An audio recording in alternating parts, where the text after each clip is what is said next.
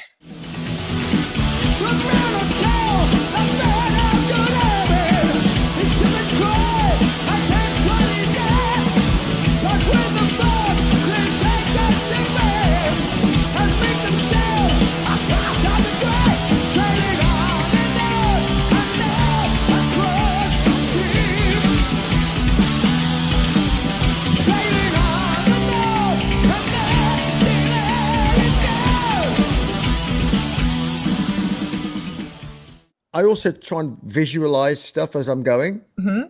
So I'll turn around before a song and just in my head, away from the monitors and the mic, I'll just go beep or whatever the note is and just do the first couple of notes. So muscle memory, I'm going to hit that straight away. And and when you do that, you don't use as much wind, you're not as stressed, and so everything else follows from that, you know. I love you said you don't use as much wind. So many people think that when they're going to hit a high note, they should just launch air at it, and No, not that's that is the no, wrong thing. no. In fact, I'd say if you really want to hit a high note, make sure you hit the note before the high note. So the I'll let you into a secret. So I've got to sing the national anthem in Pittsburgh for the Pittsburgh Steelers, right? Ooh, Right. nice.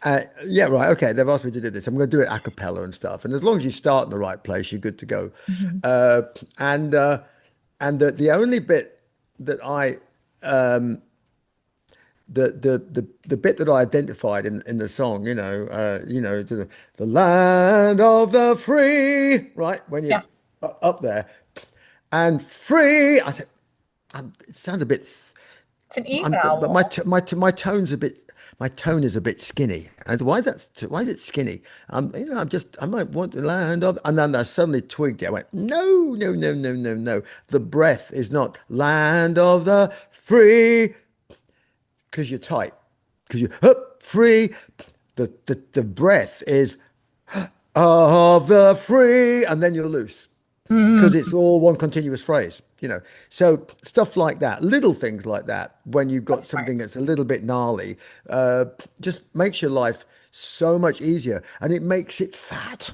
Because I love when you get a high note that's not just thin, but it's got some oomph to it. You know, it's cool. That's one of the things that I really like about just how you've carried your voice for years and years and years is like you still have really good thick tone. Like, Well, it's gotten thicker as you get older, of course, because it does your voice does it does the timbre of your voice it does change. yeah. It does go down into your baritone range. Um, but I've managed to preserve, yeah, 95% of my tenor range, as well. And that has changed a bit after cancer, but Huh. bizarrely, some of the some of the high notes after I had the after I got rid of the tumor, I'm like, it's actually better than it was before. I wonder if You there's know, like a little less material or something because well, a obviously it's sparring and then it's little, harder to vibrate. little bit less stuff in the way. You know what I mean? Well, that probably helps. You know. Um, so yeah, it was strange. The other thing, now I'll tell you the thing that was interesting after treatment was that I was having I had some instability in my vowel sounds Oh, in the mid range of the mid range of lower mid range of my voice. uh-huh. Top notes, high notes, run to the hill, ba, ba, ba, ba, ba, ba, ba. But mid range of my voice, um, uh, O's and U's and things like that were just a little bit shaky. Uh-huh. And so I kind of thought, well, I just have to be really focused and concentrated. And I was like, I wonder what was causing that.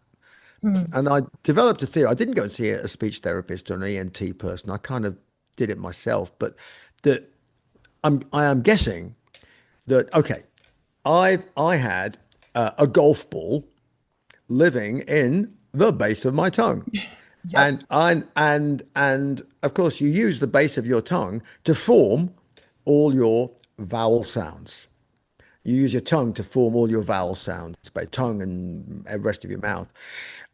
How do you form those vowel sounds? Well, I have no clear idea because you've been doing it since you were a baby, and it's just evolved in that way. So you couldn't unteach you can't unteach yourself talking to become like a baby because you don't Mhm. know how you taught yourself in the first place. You copied and mama, dada, papa, all that stuff. Mhm. But I figured that obviously my brain is used to working with my tongue, which was now missing a golf ball. Yeah. A golf ball chunk of tissue has left my tongue. The surface of my tongue has therefore changed shape. And that, I think, would produce some instability. So the muscles of your tongue are being worked by kind of like by a series of conditioned reflexes that you've developed over the years, and that's called speech. And that involves vowel sounds and consonants and all the rest of the stuff that constitutes language. So the neural pathways that go to your throat and vocal muscles and tongue muscles and stuff will be relatively unaffected by the fact that you've had a golf ball that was in your tongue that's not there anymore. It's gone. It's not been replaced by anything. Therefore, there's a void, and the surface of your tongue will have changed shape, Oh, sorry, which go ahead. which means that there'll be a disconnect. Your tongue muscles will be told, do this, and it'll sound like this, but it doesn't sound like that because you're not moving the same thing anymore. So I just assumed that, okay, my brain knows what stuff needs to sound like. It's just not quite getting there yet. So it needs to learn how to do it. So you just need to have to make it do it until it adapts.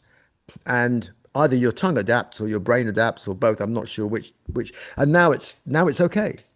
Yeah. So It's it took a couple of years, but it's so interesting to hear. There's so many little things that the way you phrase it that I think are so perfect. Like a lot of people, we've been taught for so long that your tongue is a singular muscle, and but when you get into it, like the more we've discovered about it, it's actually like it's one muscle, but actually the root of it seems to have like multiple different. It's almost like you could label it as different muscles. So if you think about it as tongue muscles rather than muscle, it's much more absolutely. accurate. Yeah, I mean, it's a But muscle that can change shape. yeah, It it's should really wobble strange. around, and Yeah, Gene it's super Simmons has a bit bizarre. extra, but I mean, That's amazing. That's amazing. Thank you. you know, But it's really interesting from my perspective too, because and we've been studying distortion, essentially like harsh vocals, and trying to yeah, understand how the sounds are created, the upper constriction to get some of the growl yeah, things in. yeah, One of the revelations recently, which we don't have the paper out about it. We have the abstract in, so I can talk about it now. But there's the hyoid bone, which is like what the larynx is hanging off of, and that's the root of the tongue is connected to the hyoid bone. So, like when you talk about a golf ball in the root of your tongue, I'm thinking, yeah, how did that make the entire larynx hang? But that hyoid bone seems really key in the constriction to create like yeah, a grit in your sound. And then I think about, well, even if you're talking about ooze, if you're talking about that mid register or mid area, if it had any sort of transitional element, if suddenly the larynx just isn't hanging the same way, that's going to be majorly affected. yeah, yeah. Did you So, notice it hard to like add any sort of edge, rough edge to your sound after the cancer? what I noticed was that the head voice, my head voice became quite a lot more piercing. Oh, Yeah, sharper. So, in a sense, a little bit less, a little bit less resonant, but a lot louder. that's kind of fun actually, right? Yeah, yeah. I mean, Hmm. you know how when people go into their head voice, yeah, you can always tell because then Hmm. that kind of went away, but it's just replaced by something that's like it's when I, it's actually really loud, and it doesn't rely on that type thing, Hmm. Um, so yeah, and I kind of did do that when I was younger, and I can really hear it, and it's Uh-huh. a lot of people like that sound. It's a very it kind of it's a sort of cookie cutter hair metal type Yeah. voice. Um, but I've never been one for doing that kind of stuff. But I did do that a little bit in the early days, you know. In fact, a funny story. I mean, I had a um, the boss of our publishing company back in the day in Maiden. They had a publishing company called Zomba, and there's this pair of South African guys. In fact, they managed Mutt Langer. They brought him over from South Africa, and you know the producer, and he was a great singer actually. So I was in there talking to them, and the guy came up and he said, "You know, this album, you know, you've got this Number of the Beast album. You know, it's going to be absolutely enormous in America because you've got that high octave that makes the Americans go raving mad." And I went, I'm saying, is that a technical term, Ralph? You know, and he goes, yes, you know, you got that thing, you know, with your voice, you know, that high octave that makes the Americans go raving mad. And I was laughing. I said, yeah, okay, well, yeah, I think I know what you're talking about, you know, um, but or as somebody described it, you know, you need to be a rock star. You need to be tall, thin, skinny, and sing real high. You know, and you know that was somebody said that once about something. It's a kind of asinine comment, but you know, but sadly, if you look around, it's true. And I'm short, dark, and English. You know, so you know, I'm screwed. You know, yeah, But determined, right? You're like, yeah, I'm gonna yeah, make this work still. yeah. Great. Okay, so when I kind of skipped a part in the warm-ups, I wanted to ask, do you do anything, do you put any focus on your articulators or your enunciation when you're doing your warm-up? Or is that just like secondhand? It's already built into you, so you don't have to think about it. No, I don't, you know, how now, but how and stuff like that. No, I know, Beautiful, beautiful. Samson the Sadducee Strangler, you know, I mean, you know, no, no, I don't. Uh, I just love the way you sing through your consonants. Can I say that like the way you sing through ends in particular, you have so much energy coming through them. Like I just did an analysis to Tears of the Dragon, from the new one and or the reimagined version, yeah, and you yeah. said emotion or you sang emotion at one point or emotions, and I was like, Oh, oh, yeah. that in, right? Where I was, I had tears I couldn't cry. My emotions frozen in an icy lake. I couldn't feel them until the ice began to break. I have no power over this. You know I'm afraid. Yeah, that's kind of up behind my front teeth, that one. My emotions, that's actually, And you go right that's through there. here. Yeah, You're yeah, yeah, thinking yeah, about it's there. resonant. That's That's there. Are you thinking about My sending emotions energy? frozen in an icy lake. I couldn't feel them. Beautiful. It's behind, you know, that's how it gets the depth. You're really I never going for the thought. resonance. Yeah. Oh, absolutely. You know, the more I sing, the more I believe that everything is just about vibration and resonance. And you shape the word, and you can give a word so much weight and the right resonance, and it moves people because they go, "Oh my God, the way he said that word." You know, I mean, who was a master at that? God, I mean, Sinatra. My Oh God, yeah. you know, I mean, yeah, I you was know. thinking Pavarotti, but Sinatra works too. No, but Pavarotti, yeah, but he didn't write his own material. You know what I mean? Oh, good So, point. Good point. yeah, you know, Right, but oh man, that's one of the things I actually really love about opera is uh, I just love the way that some singers make your bones shake.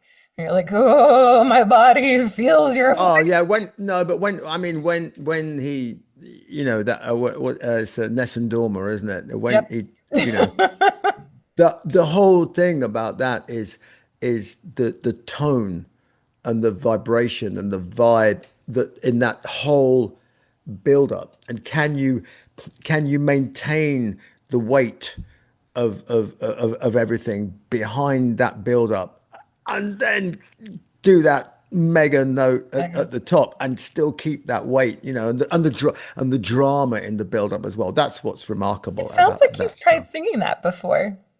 What? Have you Yeah, but sung that before? No? no, I might have tried in the bath, but honestly, it's I think yeah, my version of it I think would be too thin to pass muster. I still want to hear it. Just want to hear it. Where did you learn to sing? I mean, obviously a lot of it has just been pieced together by yourself because you're a very Yeah, talented yeah, person. yeah. I had I just started singing completely naturalistically, uh, and I had a quite a loud voice. And my dad was actually had a decent voice. My cousin's got a decent voice. Rob, he was a singer in Catherine Wheel.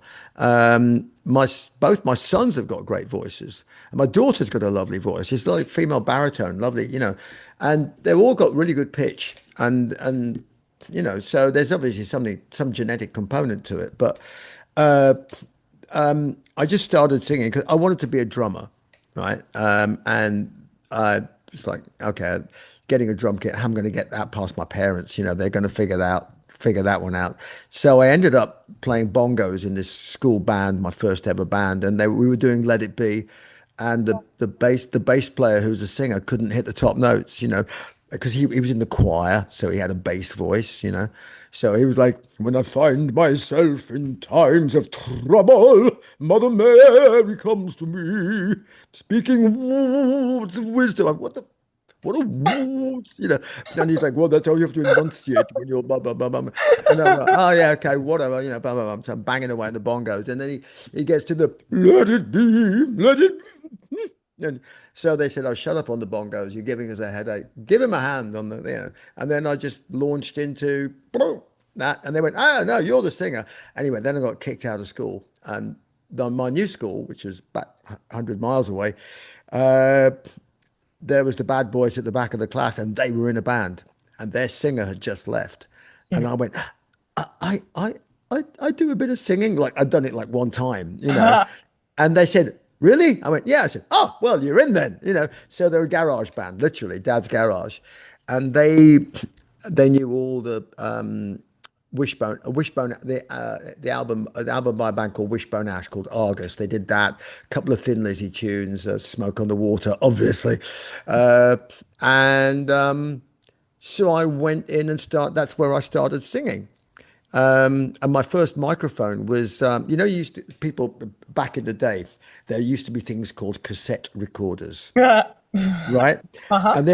And this thing was like basically it's like cassette recorder was the size of a pad, right? Not like Um, it's like yeah, horizontal. It sits on it has that like this kind of rather than yeah, vertical. Yeah, uh-huh. and it had a speaker built into it, Yeah. and it had a microphone attached by a curly lead, so you could actually record things into it, right? Like they do, hello, Not like, I'm oh. recording on my cassette recorder. I'm going to record music.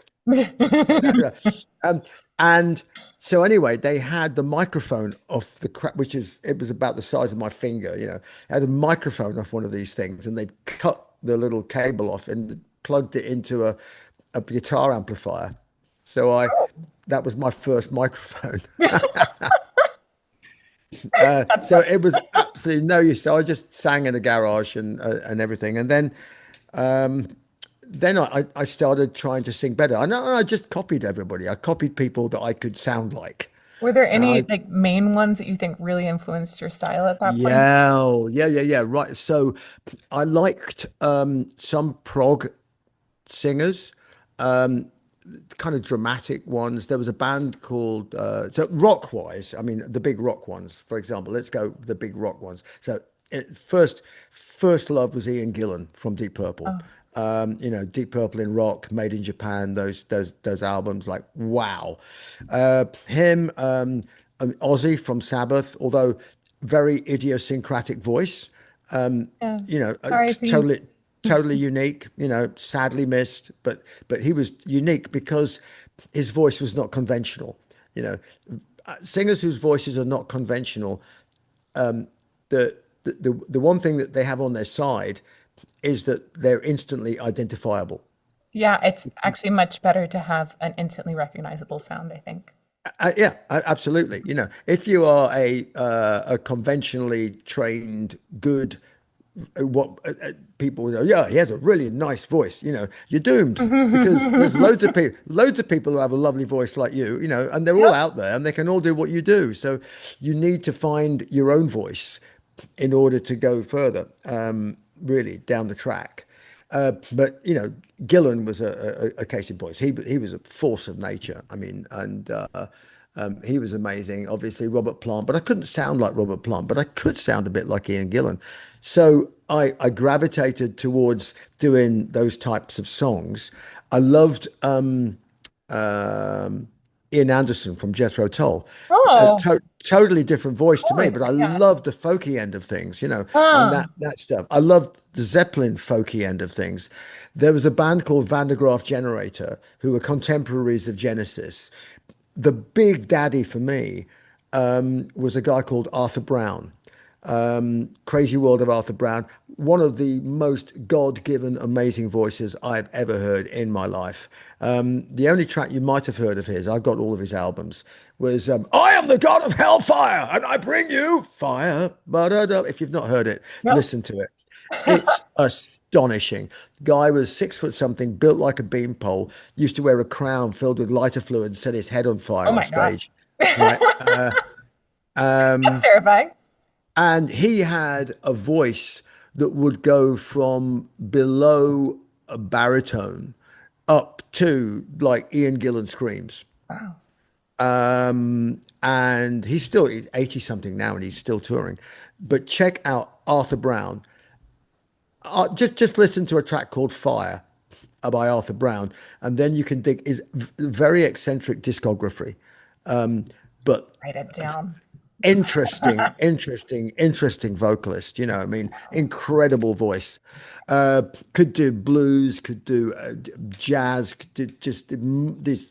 Oh, just off the chart, off the chart.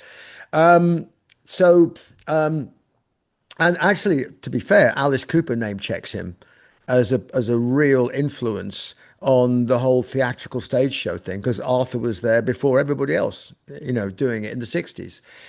So anyway, Arthur Brown, a guy called Peter Hamill, who was in Van der Graaf Generator, and Ian Gillan. So a lot of English voices, you know. I didn't really do a lot of American voices like, you know, people like the Doors and stuff like that. Not really my thing, you know. Yeah. And yeah, so that was pretty much it. That was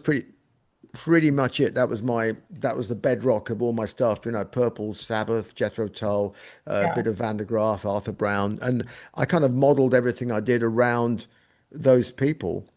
And then when I was and I could do a pretty fair imitation of them, you know, and that's how you start. You imitate, you know, Yes. you imitate and you copy. Just And really, really quick. I got a little note here.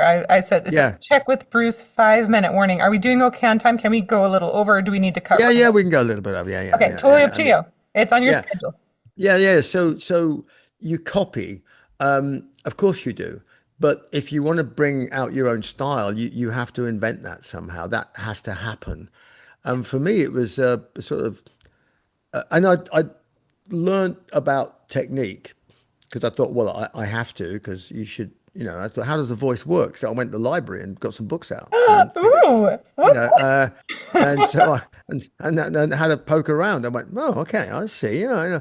And I thought, okay, I think I see what they're talking about. And then what I would do is I would try and take the what they were talking about in the books and would transfer it to singers that I liked, and I'd pull their voices apart and go, I see what he's doing. He's got that kind of a voice, but I see where he's going with that. And then I say, well, what kind of a voice do I have? So what can I do and things like that. So I I started thinking about technique and stuff. And then I was in a band, fast forward through university and everything, and I was in multiple bands and mhm. and then joined my first kind of professional band and went in the studio and was singing with a band called Samson. the second album we did, we had a guy that had just been working with Mutt Lange on Back in Black. He was an engineer called Hmm. Tony Platt, right? So he came along, and one of the things that Mutt does to singers, he says, how high can you sing? Yeah, okay, well, I'm going to make you sing half an octave higher than you ever thought possible, and some of them it works, and they can manage it live, and some of them Blow it doesn't up. work. Some of them their voices explode, but it makes for a great sound on a record. So Tony came in with that attitude, and we started doing some songs, and he said, "No, sing it higher." I said, "I can't sing it high. I'm going to be falsetto." He said, "No, don't go falsetto. Push your natural voice into your falsetto voice." Huh. So that's what I started doing, and at first it was uncomfortable, and I hated it. I listened to it back, and I hated it, and everybody else loved it. So people went, "Wow, that you sound amazing! Oh my God, that sounds incredible!" And I said, "I hate it. That's not me." And they said, "No, no, that is you." And I said, "That's not me. That does not sound like me copying somebody else." And you get exactly the point. So I went out and I did the first shows, the first gigs. We weren't doing a lot, but I did these new songs live. And first show, lost my voice, couldn't talk for 3 days afterwards. And I was just like, "Oh my God, what's going on?" Blah, blah, blah, panic. And then I calmed down a bit and I thought, all those books you read about technique, Uh-huh. that's what it's for. And so I went, okay, so what I need to do is I need to learn how to copy myself. Wow. So I learned how to use technique to copy this new voice I discovered, and then that voice became my voice. And that was the voice that landed up with Iron Maiden. And this kind of like semi-operatic, sort of like blah, blah, blah, mix of things. So, and that's how I discovered my voice, you know. Wow. Okay. So when you say I need technique to support that, what does that mean to you?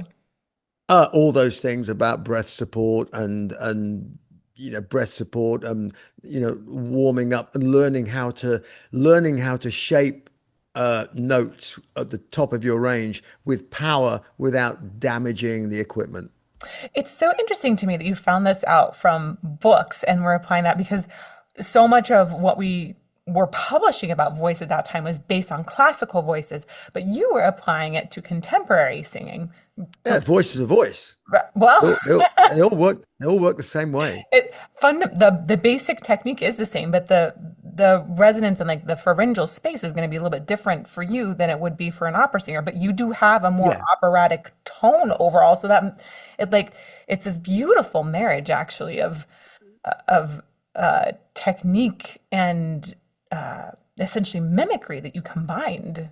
Yeah, yeah. The operatic tone bit is more at the well. It used to be more at the top end, but now I start fiddling around at the bottom end, and it's great because I have a bottom end now. I didn't have a bottom end when I was 21, 22. There was not really any weight to my Mhm. voice. In fact, it used to piss me off because there were singers that I was like, "Oh, I'd love to sing that song, but I can't. My voice is not heavy enough. It's not dark enough. But now you get and now there are songs that I sang with Maiden um, in the 80s that I can sing way better now because my voice is Mm. dark. My voice is darker, and for a song like Seventh Son, which I do now, when I come out, back in the 80s, it was like, "Here we stand, brothers, them all." Right, okay, but now I'm like, "Here we stand, brothers, them all." I'm like, yes, evil bodice, I mean, it's great. Oh my God.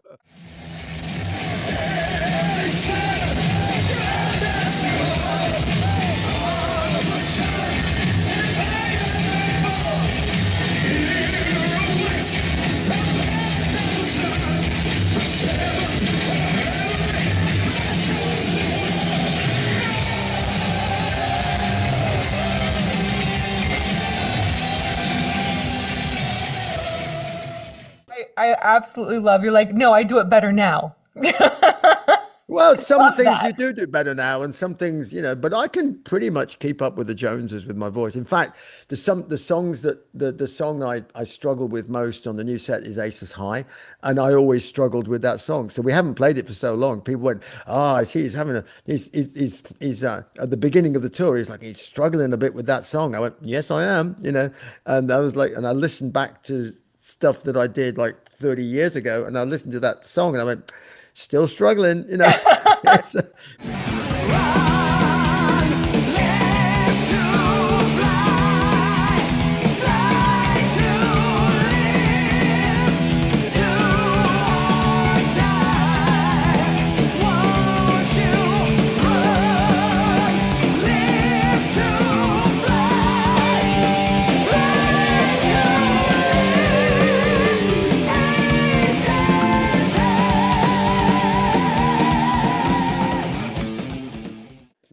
you have to have a run up at it, and learn how to deal with it. It's one thing to do it in rehearsals. Mhm. It's quite another thing to do it at the end of 2 hours, Oh my well, gosh. 1 hour, 50 minutes, to do the most difficult song in the set after 1 hour, 50 minutes of singing. It's a bit, frankly. Yeah. But, And with the way you that's, run around stage, you've lost so much water at that point too. yeah.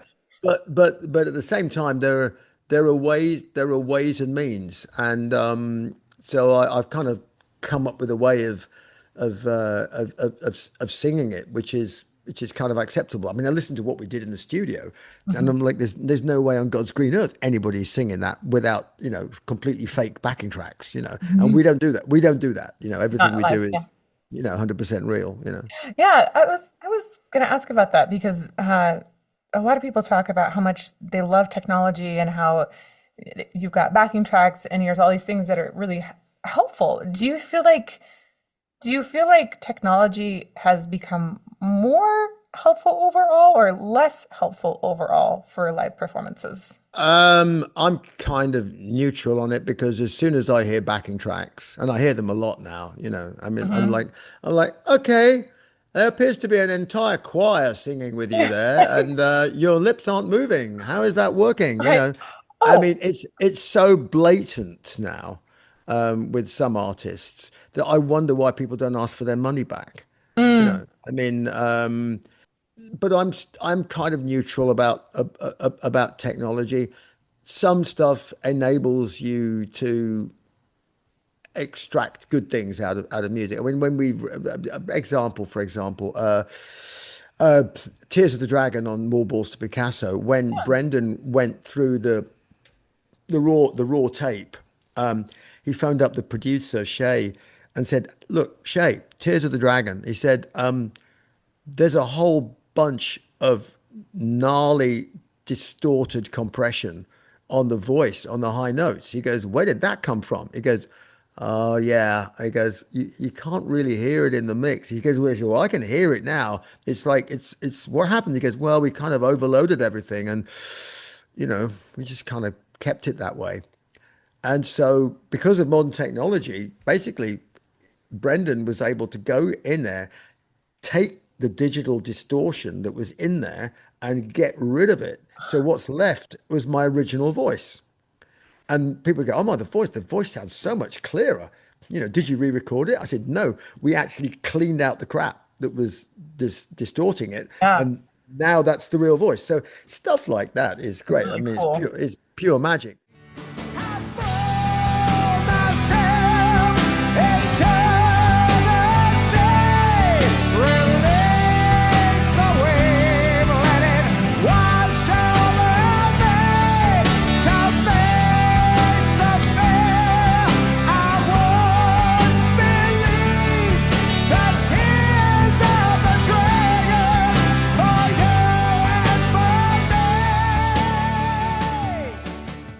I mean, we're going in to cut a record in, there you go, that dates me, doesn't it? Cutting a record. But so we're going to go back in January and with this new band, the band that's out touring with me now around America.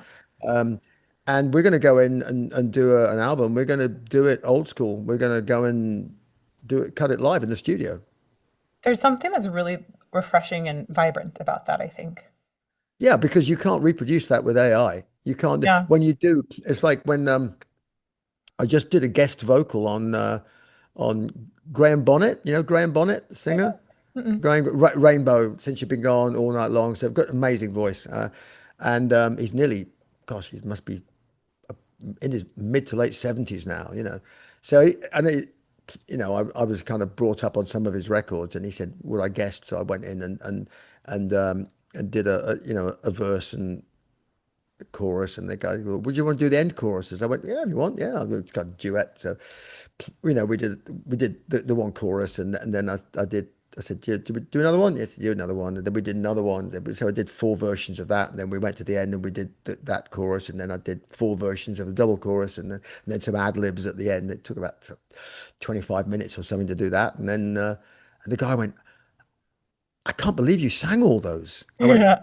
what do you, as opposed to, because, well, a lot of guys would just do like one line and then they fly it in and repeat it. Oh, yeah. And I was like, well, yeah, but in the space, by the time you've dicked about with Pro Tools, and I've sung the line again. So it's actually quicker for me to just sing it four times. Because you're that But consistent. yeah, but it's never that consistent. That's the beautiful thing, is that Mhm. it's not identikit. There's a slight fluctuation every time you do it, and that's the slight fluctuation that makes live so beautiful, and that AI can never reproduce, because AI would never dream of coming up with that fluctuation. It would have to develop a separate algorithm for it, and then even that would be out of date, because the next time you sing it, it's going to be different again. Gotcha, AI. So there are some things that you can thumb your nose at technology and go, yeah, Yeah. But I like that you mentioned the choral thing earlier too, because when I was listening to some bits of this new album or the reimagined, yeah, yeah, yeah, I liked some of the chorus that you brought in. Gosh, Tears of the Dragon sounded so epic. But one of the things that I was really interested in was also in God of War. Uh, the drums at the beginning of that, like it feels oh like yeah, primal and symphonic at the same time. It was like, yeah, yeah. um, gosh, it Well, that was reminded me a bit of the like Pirates of the Caribbean, kind of like the Zimmer drums, right?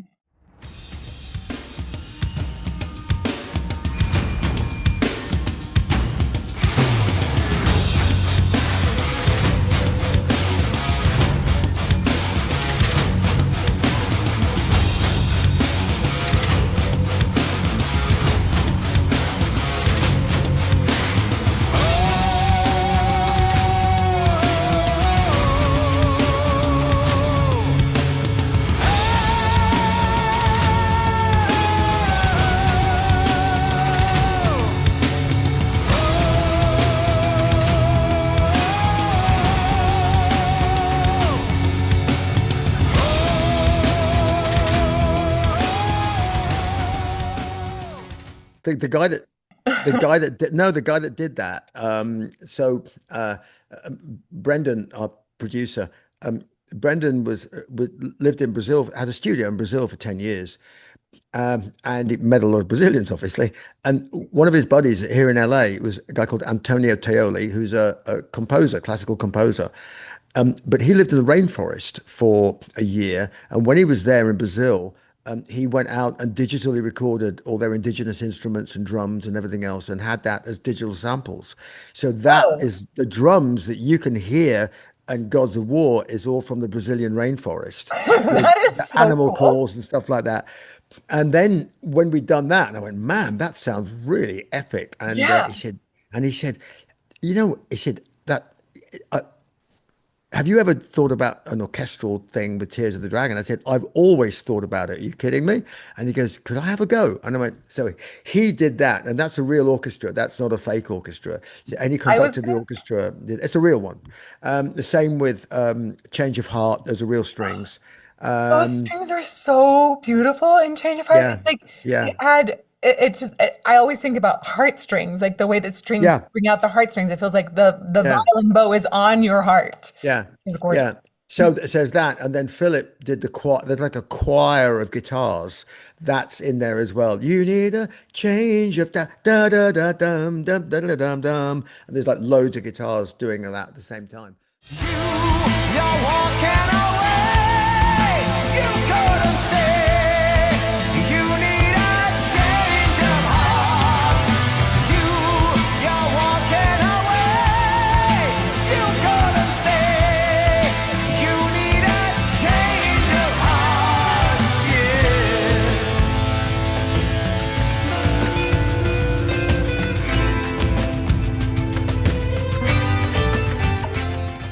So we did things like that. The horn section on Shoot All the Clowns. The two Berkeley music professors. One's on trombone, one's on trumpet, I think, and That's cool. they got their own little horn section together and did that just for the hell of it, you know. So we had a lot of fun reimagining that record. I'm not going to do the same thing for all the records because some of them don't need it. They maybe just need a little bit of a spruce up. Hmm. Some tracks that were overlooked on some of those records might benefit from a bit of reimagining, you know, Hmm. and that would be fun. But on Balls to Picasso, or more Balls to Picasso, the original performances are still all the original performances. So the guitar solos, the lead vocals, well, all the vocals, in fact. So I never went near a microphone for that reimagining. They're all the original stuff. That's so funny. I was A-ing, like going back and forth between them, trying to figure out if you'd done new takes or not. It's like Yeah, yeah, the no. voice sounds different. And that now that I'm guessing that they might have used Isotope RX for the reconstruction of the vocal, like to take out you were saying like take out the overdrive essentially on it. Yeah, yeah. Sometimes, I mean, I hate compression. Mm. I hate compression. You know, I have my own compressor. You know, it's called my Ew. voice. You know, and when Yeah. if I'm singing in a room, you don't need compression. I provide my own. It's, you know, you control the volume of your voice, and the ears have a natural compression in there Mm. because your eardrums are a natural compressor, right? So we have this organic system which works brilliantly in real time, and now we have to screw the whole thing up in order to record it and put it on a piece of plastic or put it in the digital domain. We have to try and reproduce all this beautiful organic stuff which nature has given us to communicate with each other through music and song and instruments. And sometimes people just get it wrong. And you know, I mean, I have to compromise because when I'm live, I use a radio microphone. Radio microphones are inherently horrible. Why? Because you have to transmit and squish everything, all that signal, all that bandwidth of voice has to get squished to get transmitted. And to squish it, it must be compressed. Otherwise, it won't fit in the bandwidth to go to the receiver. And then it, you know, so it's a struggle. Sure have been very cooperative in trying to tweak the compression so it's minimal Oh, when that's it nice. leaves my mic. You know, so they tell me anyway. But uh, when I was working with an orchestra and singing, I thought, hey, great, I can sing without earplugs. So I sing with earplugs, right? I don't use in-ears. I can't sing with in-ears. I can't cope with them at all. I hate the way that they sound processed. They don't Mm. sound natural to me. I can't feel my voice in my body with because you're so isolated. So I use 35 dB plugs from Walmart, and that's my monitor system. And I can hear my voice in my head. Okay, I don't get the top end so much, but I have wedge monitors, and that has a very toppy sound. So I get that from there, but I can feel the vibrations. Sometimes I put my foot somewhere on the stage and I know how big the note is I'm singing because I can feel it through my foot, you know, how Wow. powerful the note is.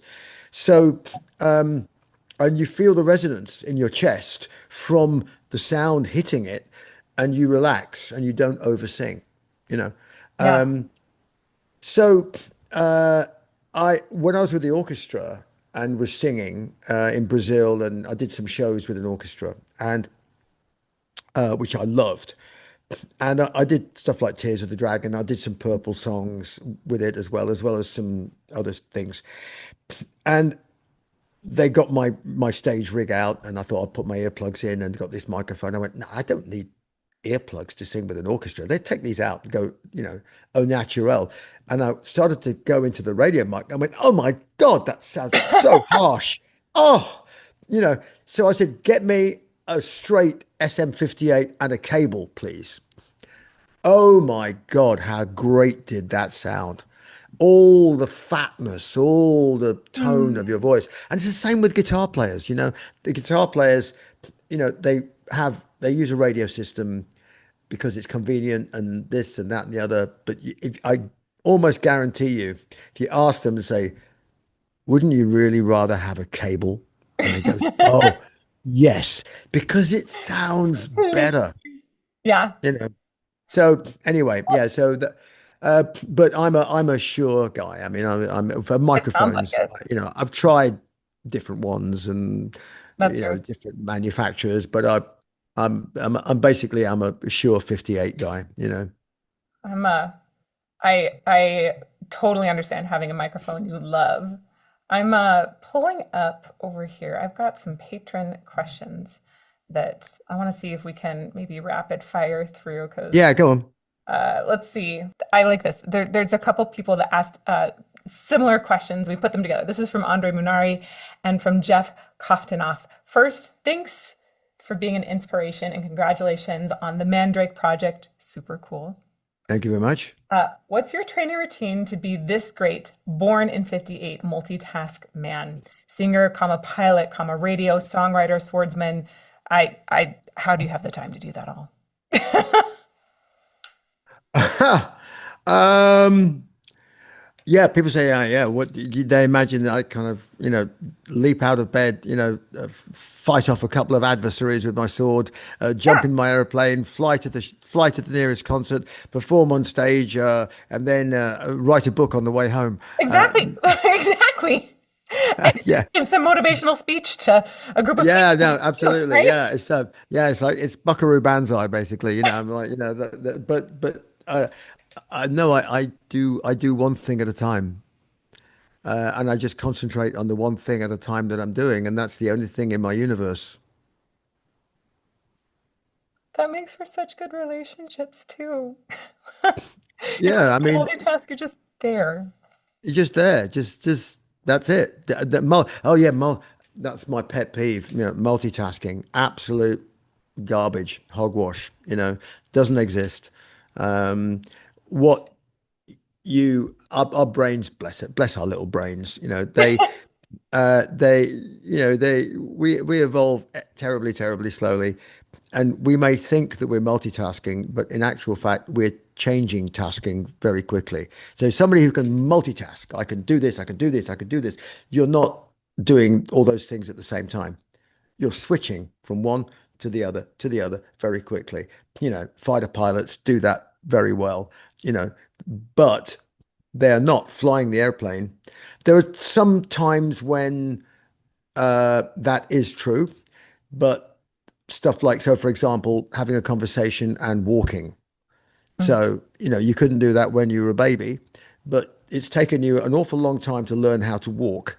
And that's now a conditioned reflex. So that's a part, you can park that in your brain. Um, but then try doing something unusual that you have to do with your body and then sort of like counting backwards from 99. Because that's now the wheels are starting to fall off the bus. So yeah, multitasking is a no-no.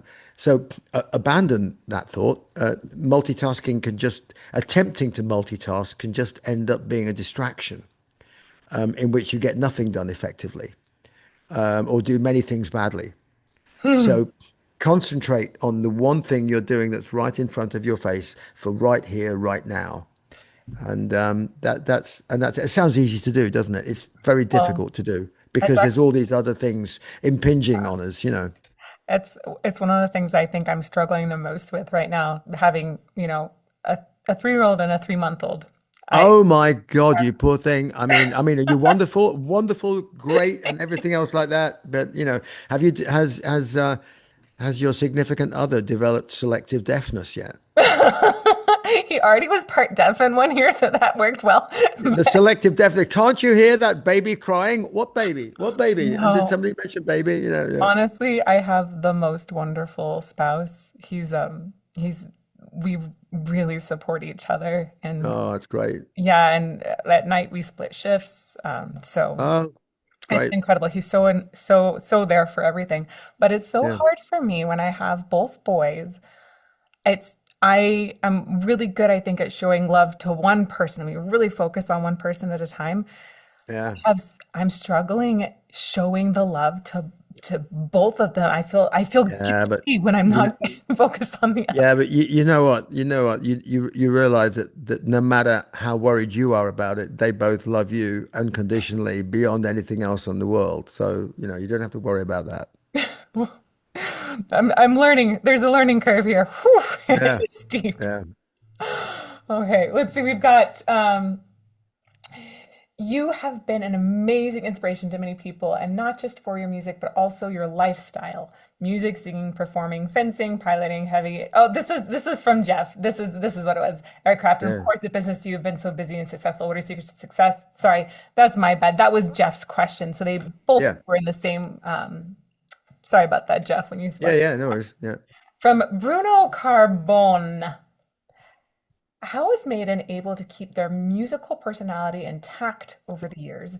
Is it because of the level of creative independence, less influence from producers? The band is aging like fine wine up the irons. Well, we are this weird little bunch of English people who we just do our own thing. We've kind of cut ourselves off from conventional being bothered about like mainstream media. And we've effectively kind of become our own little tribe. And that it's not such a little tribe anymore. In fact, it's exploding. We're doing stadiums now, and so I'm not sure we ever expected we'd be doing stadiums, but we are. And and it's great because we've done things on our own terms. We've we did all the stuff we did in the 80s, and then I left, and then I came back, and when I came back, I'd learnt so much outside of Maiden. I wouldn't have learnt that in Maiden because you kind of, Maiden was kind of was actually more, while we were really successful in the 80s, we were, funnily enough, I think almost more insular in a way.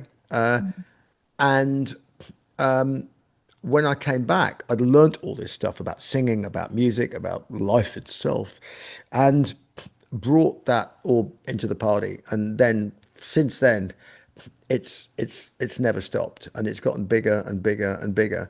And actually, I enjoy being in Maiden now more than I ever have at any time when I was in Maiden before, because we've all grown up together. Yeah. And we've all grown into each other, as it were, and we all, we don't kind of petty with each other and stuff like that. We only get passionate about things that are important. Don't sweat the small stuff. Right? And it's all small stuff, right? Sorry, Yeah, that's the book. yeah, yeah. Is that a book? Is that a That book? is a Yeah, book. yeah. It is a Yeah. book. Yeah, there you go. I think it is a book. You're right. Yeah. Right. But that's good advice. All right.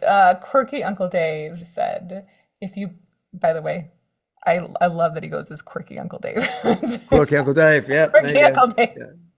If you picked out an opening band for a particularly significant Iron Maiden show or something for your solo work, what qualities would you look for to make the best fit? Oh, uh,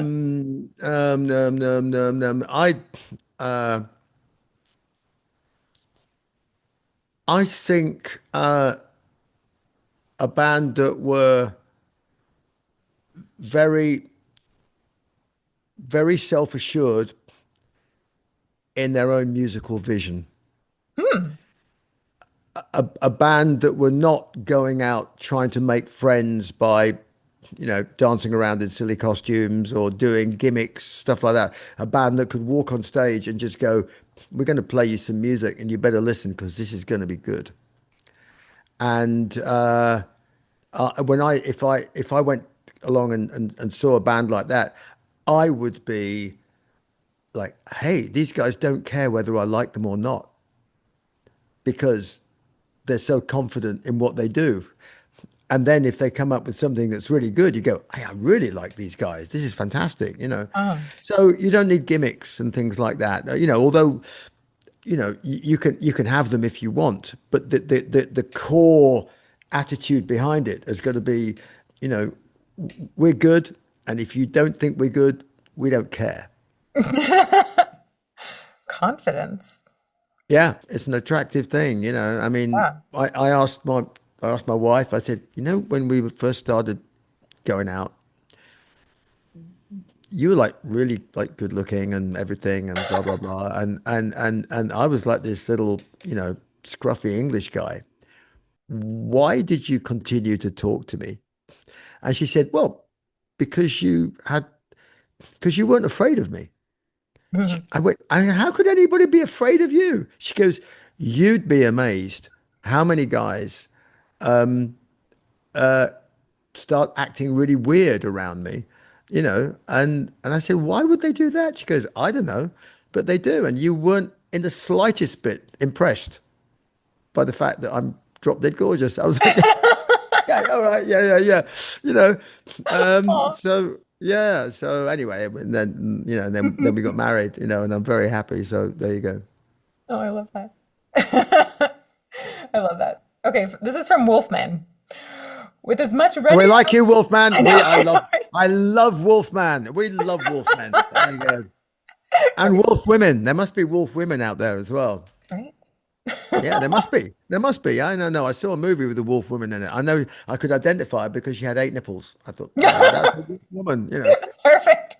Like Yeah. that is extraordinary. Yeah. We have let's see. With as much running around stage and as animated as you are, what's your warm-up routine for a maiden show these days? I think he's asking specifically for the physical part too. Oh yeah. We talked about the mental part. I left out the physical part for a reason. Yeah. Well, you got to get the heart rate going because that's what's going to happen when you get out on stage. So you don't want that to be a surprise. So I just do some simulated rope jumping backstage. Then I do some walking lunges, get all the big major muscle groups going. Um, I do a bit of calf stretching, maybe some little bit of calf stretches. I do some really, really deep squats, like 20 or 30 of those. And then a bit of hamstring stretch, arm swings. I mean, just kind of basic sort of like, stuff you do at warming up in like PT at school. I mean, not anything. There's no one like magic bullet for this. This is just basic limbering up your body so that you get the blood flowing and so you raise your heart rate.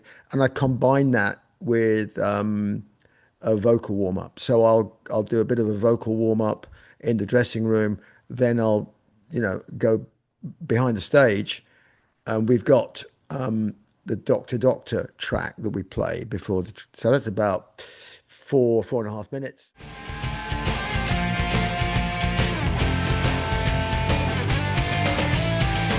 Doctor, doctor, please.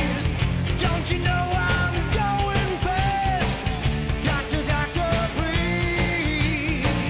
Don't you know I just can't live? She walked up to me and really stole my heart. And then she started to tear my body apart. Living, loving, wild on the run, so far away from you. So that's a nice time limit to get a bit of a physical warm up, and then repeat a bit of the vocal warm up, and then a bit of physical warm up, and then have a quick vocal check. Yeah, we all in the right thing. Heart's pounding away. Great. And then that gives you like a minute or so to calm down before you go Geronimo, and out you go. Geronimo. Yeah. So you spend about as much time doing a physical warm up as you do your vocal warm up. Yeah, but I combine the two. Hmm. So I do a vocal warm up usually in the dressing room first, and it can be a few minutes, but not all of that is singing. A lot of that is rest. So you do something and then you let the blood circulate, then you do it again, and gradually you build up, build up, build up. And then when you're thinking, okay, we're there and everything, the top end is nice and relaxed, walk to the stage, do a few physical things, then repeat a little bit of your vocal exercise, and just you try to kind of joining your body and your voice together, because what you're about to do is give yourself punishment for 2 hours.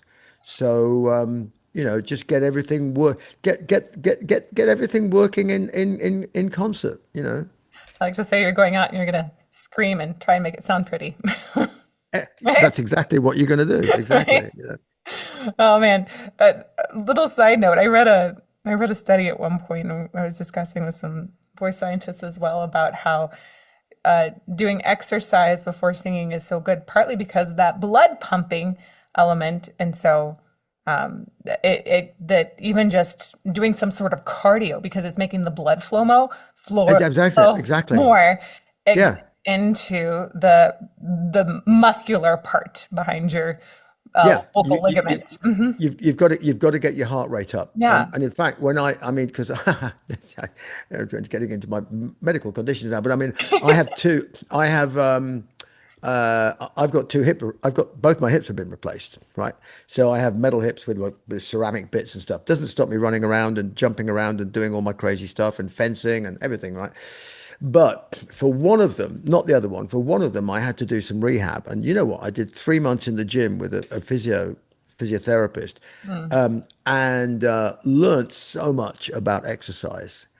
And I was sitting there going, okay, so we should do a warm up, right? So do a bunch of cardio. He said, no, no, no, no, no. He said, we're going to do 6 or 7 minutes on a bike or the go nowhere machine, the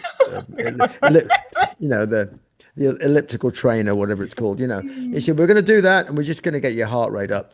He said, and then we're going to do weights, and we're going to do weights and weights and weights.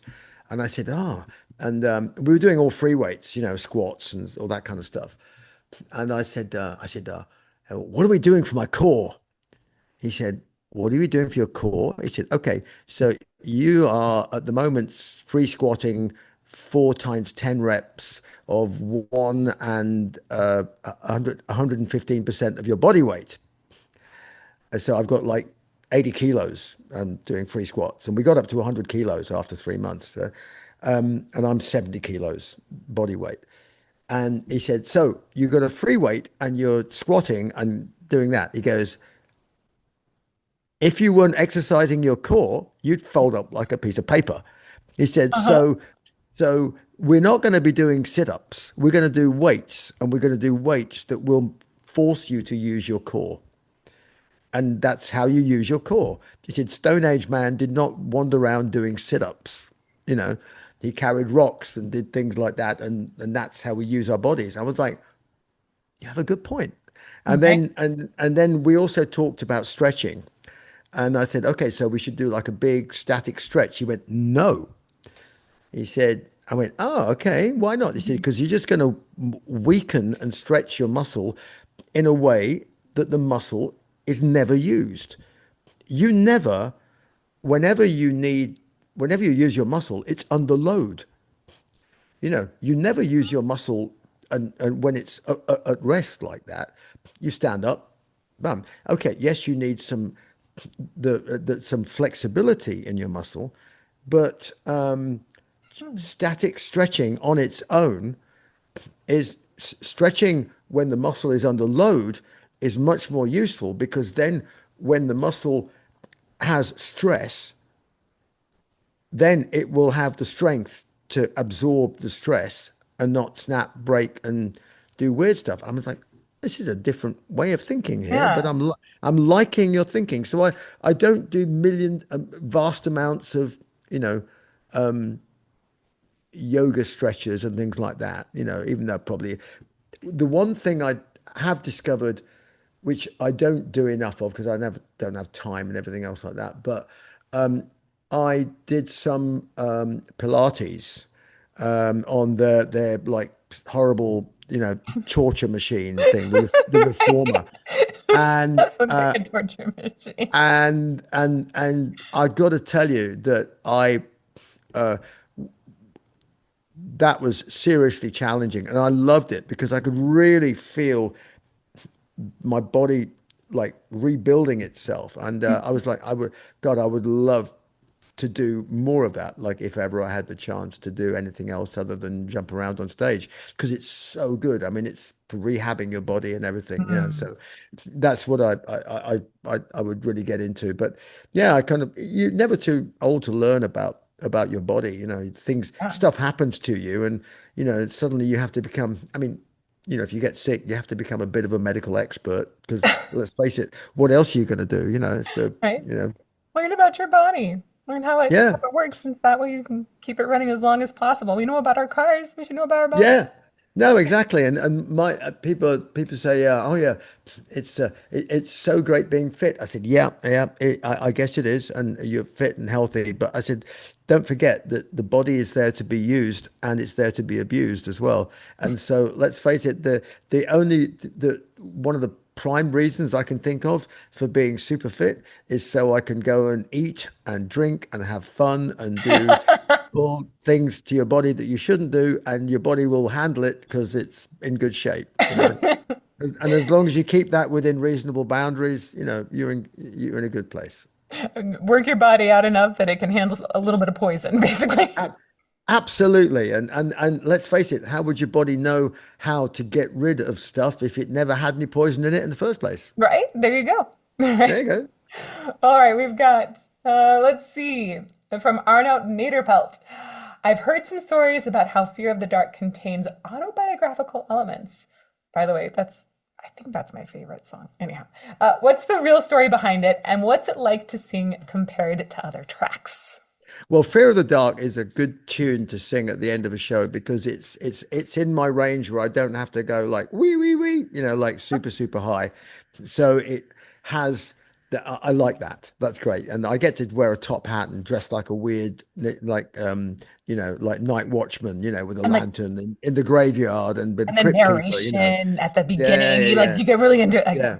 I've seen Yeah, it. yeah, yeah. So I love that. Autobiographical, I couldn't tell you because I didn't write the song, but I mean, for all I know, Steve may be afraid of the dark, but I don't know. Sometimes when you're scared to take a look at the corner of the room, something something watching you. Fear of the dark, fear of the dark. I have a constant fear that something always near. Fear of the dark, fear of the dark. I have a phobia, someone's always there. Are you afraid of the dark? Uh, Only in as much as I walk into furniture. You're like, only in anticipation of a Lego. Right? Yeah. Okay, from GL Schmidt. First of all, thank you for decades of great music. I know you are a fan of William Blake. What is it about his work that you are drawn to, and how do you translate that to music? Okay. So my relationship with William Blake, who's an English poet and artist from a couple of hundred years ago, is rather based on initially was based on his paintings, and I didn't even know who he was. I was just drawn to some of his paintings um, because they just seemed to be a window into either another world or a window into some kind of madness Hmm. that he was painting. And and I was like, wow, who is this guy? And then later on, I discovered the poetic side of him. And the poetry side of him is, I think, even more fascinating because Blake is difficult. There's some poems that people do about Blake, and that there is relatively simple ones, but the core of his stuff, basically, he created an entire world and mythology, which is sort of based on, he kind of psychoanalyzed his own subconscious, but turned it into a myth. So you have to completely abandon rational thought when you read his stuff and go with it, go into his world. Um, and that's what I try and do in music. Abandon rational thought. I like that. Yeah, It has so much more emotion. If you just follow a line of emotion, it feels more human. yeah, exactly. Wow. Wow, I really like that. I'm gonna be thinking about that for a while. Thank you. Don't think about it. That's the whole point. Just feel it. You're right, Elizabeth. Come on. Yeah. Amazing. Final question here from Andy. Can you tell us how you discovered Lord of the Lost, and what about them convinced you to invite them twice to support you on tour? And you know what? I actually can't tell you the answer to that because I don't know, but I think they were mates of Steve's. So Oh, that was how we discovered them, and mhm. and they have, they're really nice people. And so, they were nice people and they were fun to be around and they were cool on the tour and they had the most amazing merchandise as well. So I've still got, they gave me like shorts and towels and things. I'm like, this is really cool, Smart.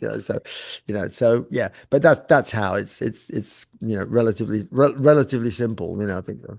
They also fit that description that you talked about as far as a supporting band, that confidence and the sound that they're going to bring a great unique sound to you. Yeah, yeah, Yeah. exactly. I mean, confidence is a confidence is a very, it's very attractive to people. And you just hope that that confidence is not misplaced. Right. So we said we weren't going to talk about politics. So yeah, Sorry, I'm just gonna laugh over here. yeah, Whew. Well, okay. One of the reasons that we're doing this today is because you released more Balls of Picasso on yeah. July 25th, and you're just about to go out on tour. I Um, am indeed. Yes, yeah, it's I'm. like by the I'm time this probably is coming. released, you'll probably be on tour. Yeah, I'm going to be on tour on what's today? Thursday. A week on Friday. Is in Anaheim and then Vegas and then Phoenix, Albuquerque and uh Houston, Dallas, Rocklahoma, and then we go to New Orleans, and then we go to Fort Lauderdale, and then we go to Brazil for one show, and back up to Brooklyn, New York, and then Boston, and then Pittsburgh, and then I sing the national anthem in Pittsburgh, and then I go to Washington, then Montreal, no, Toronto, then Montreal, and then I think we end up pinging around Detroit, no, Louisville, Louder Than Life, and then somewhere in no particular order is Detroit, Chicago, and Pittsburgh, Minneapolis, Denver, and Sacramento, Louder Than Life, no, Aftershock Festival, and then we finish at the Wilton Theatre on October the 5th. I can't tell you what hotel I'm staying in now, unfortunately, because I can't remember that detail. Bruce, I have interviewed so many singers and talked about so many tours. Not once, no matter how young or smart the person is, have they been able to list off every single city like you just did? I just got a little bit lost after Montreal because I know we have 2 days to get to somewhere. I have a feeling it's Philadelphia we're going to, and then we go to, yeah, it's Philadelphia, and then we go to Louder Than Life, which is in Louisville. I think then it must be Detroit and Chicago. Yeah, I think that's the order. Yeah. It's just that was amazing. Like, whoa, I've got wow. nothing else to do in my life except memorize dates. Like you have like a memory palace or something in there. You just stuff it. No, I've got a shocking memory, but I remember stupid things. It's just incredible. So, Yeah. well, people can come and see you on tour. That's a really great way to obviously hear some of these awesome things. I like, I have. I mean, I'm not really a great social media person. I don't do social media as in I'm not on it 24 hours a day. Facebook because I'm not on Facebook and stuff. But I do have an Instagram page. It's Bruce Dickinson HQ at Instagram. So everything, all the dates are on there, and like I'll be posting silly videos from the tour and us doing stupid things, I might be didn't know dressing up that. as, yeah. I mean, we have to be dressing up as vampires in New Orleans and stuff, so, there you go. I'm gonna have to find you on Instagram. I was like, oh, wait, really? Yeah. Perfect. Yeah. I mean, I'm existing. Yeah, I'm existing. You have I a have a, digital footprint. I have over a quarter of a million followers allegedly, so there you Wow. go. It's less than a lot of other people, but maybe they're all my friends, so. Right. Well, okay. So we can find out more about it on Instagram, obviously, Absolutely, Bruce website. Dickinson HQ, and in fact, I think the dates are all up on the Maiden website as well. So yeah, Yeah, and I think that your YouTube channel also had a link in the about section. it does. YouTube channel has a link as well, and all the dates, and they're all there. It's all there in glorious Technicolor. And if there's one reason why a person should buy this reimagined album, what is it? Oh,